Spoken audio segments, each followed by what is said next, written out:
રીમ પડવા મળ્યો વરસાદ ને ઘરમાં પડવા મળ્યું ટેપુ ટેપુ પાણી એટલે તપેલો ને તાસકડો ને તગારો ને બગારો મૂકી દીધો પાણી ભરવા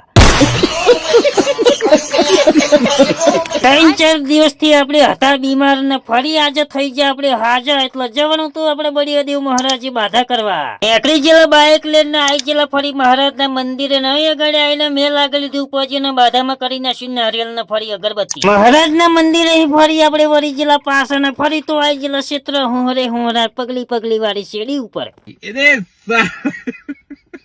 ફરી આપણે પોકી ગયા કમ્પ્લેટ આપણે ઘેર ને ઘેર આવીને તો ચાલુ થઈ ગયો ફરી સોત્રો કાઢી નાખ્યો વરસાદ ગયો ગા ફરી ઘરમાં પડતું તું ટેપુ પાણી એટલે ચોખા બનાવવાનું તો પેલું મૂકી દીધું પાણી ભરવા જો હોજ લગીને વરસાદ પડ્યો તો ફરી ખાવાના પાણીનું સેટિંગ થઈ જશે પહેલું મૂક્યું તપેલું ને બીજું મૂક્યું તાસકડું ને ત્રીજી મૂક્યું ચા મૂકવાની કઢાઈ અમલ કાકાની એક જ રાય જો લગીને કઢાઈ ના ભરાય તો લગીને વરસાદ બંધ ના થાય કાલે મળીશું આ વિડીયોમાં તો વિડીયો ગમ્યો તો લાઈક શેર ફોલો કોમેન્ટ કરીને જજો જય માતાજી જય બાબારી।